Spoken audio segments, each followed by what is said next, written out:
Hello students, myself is Sunil Kumar Dikshit.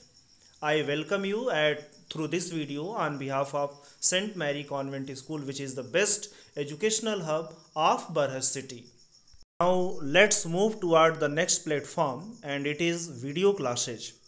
The institution is providing best videos by experts on various topics. Through it, you will be able to learn the theme and your subject matter in a very proper and perfect manner. Online admission in our institution has been started. Simply you have to go to the website www.stmarybarhas.in. From there, fill the forms and you will get a direct call from our representatives. In this way, you will be able to get admission in our institution for session 2020-21. At present time, the whole world is facing the problem or attack by coronavirus. In such a situation, our institution is advising you to stay home because it will be fit for you. If you need any help in regard to English, you can call and WhatsApp or mail on the numbers and ID displayed above you. Now I am going to elaborate the first chapter of the book First Flight, which have been prescribed by CBSE board for the students of class 10th. This chapter is A Letter to God written by G.L. Funds. In this chapter we are going to be introduced with a typical character or a specific character who is having enough of faith in him. That character is Lencho. Lencho is the hero as well as the victim of this chapter. He is a poor farmer. He lives among the hills and vales. But once he is attacked by the dire effect of nature in the form of hailstones. The whole of his crops is being damaged and now he comes on the edge of starvation. In such a condition, he finds himself helpless and he thinks that he would die very soon. But all of a sudden, as we know that he is an innocent type of character and who is having deep faith in God, that's why he moves toward God for help. Faith is the main character trait of Lencho, which have been presented in a very effective and perfect manner by G.L. Funds, and it becomes a role model for a typical character postmaster. The house, the only one in the entire valley, sat on the crest of a low hill. From this height, one could see the river and the field of ripe corn, dotted with flowers that always promised a good harvest. The only thing the earth needed was a downpour or at least a shower. Throughout the morning, Lencho, who knew his fields intimately, had done nothing else but see the sky towards the northeast. In these lines, two important things have been being discussed.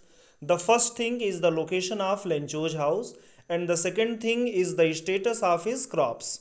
His crops are badly in need of water, and at that time, water was only possible by raindrops. So, Lencho's crops are badly in need of rain.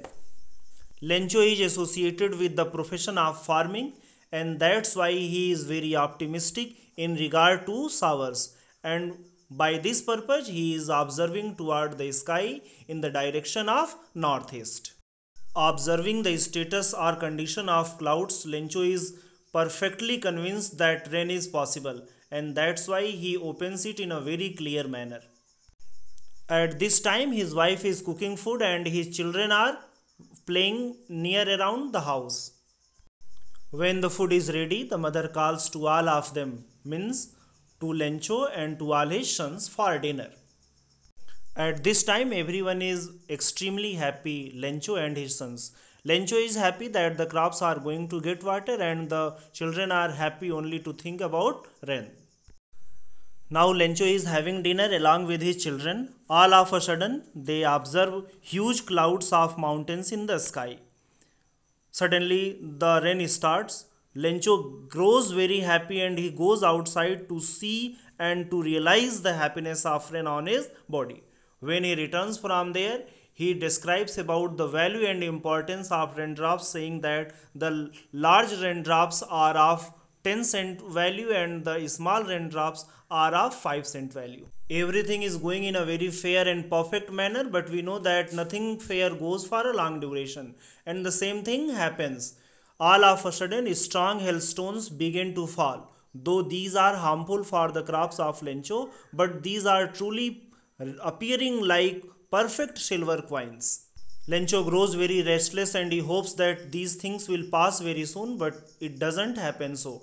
The whole of his crops are being damaged and destroyed by the dire effect of these hailstones. There is not even a single leaf on the trees. The total crop are being damaged. After the end of the storm, Lencho goes there in the middle of his farm and stands there. From there, he addresses his sons and tells them that it is more dangerous than a plague, because in plague or in the attack of locusts, something would have been left for us to eat, but these hailstones have totally destroyed the crops and now we have nothing to eat. That night was very dreadful one and it was very sorrowful one. For the whole night Lencho was very sad as where to go and from whom to take for help. But at last there came the idea of seeking help from someone. And who is this someone? This someone is God.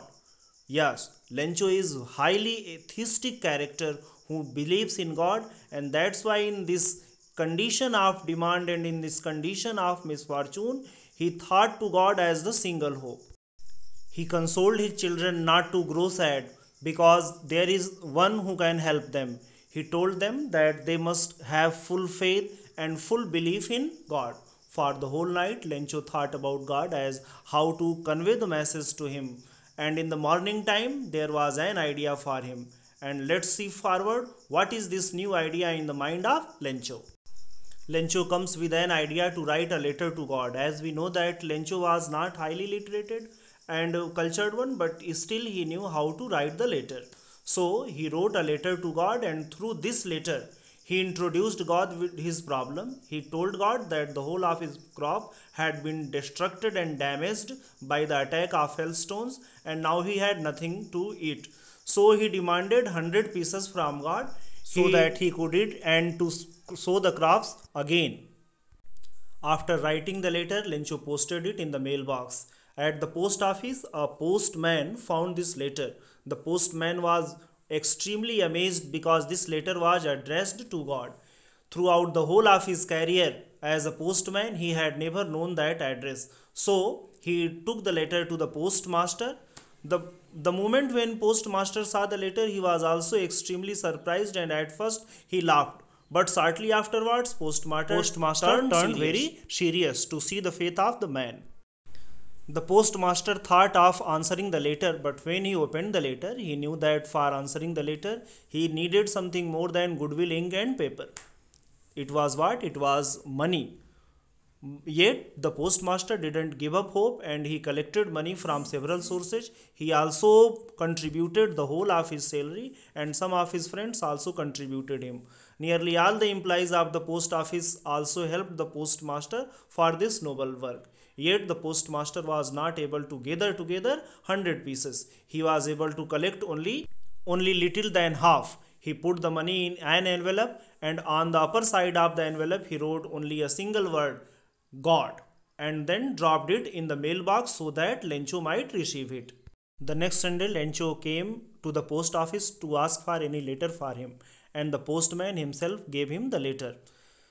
The moment when Lencho found the letter, he was not even a little surprised because he had full faith in God. He was fully confident that God would help him. But when Lencho counted the money, he grew very angry because it was not what he had demanded. He thought that the postal employees had stolen the remaining money because he was fully sure that God would provide him what he had demanded from him. Quickly, Lencho went to the window to ask for paper and ink, and he started to write his second letter. The moment when he was writing his second letter, Lencho was appearing to be very angry one. It was appearing as if he was displaying his anger while writing. In the letter he wrote, God, I had asked for 100 pieces from you, but I have received only 70 pieces. I think that the postal employees have stolen something from out of what you have sent to me. He demanded the remaining 30 pieces from God and with an instruction not to send the remaining money via post office because he hoped that the post office employees were a bunch of crooks. What you mean? Crooks means dishonest people. Here Lencho thinks that the post office implies are dishonest people who have stolen or taken away the 30 pieces as offered or sent by God.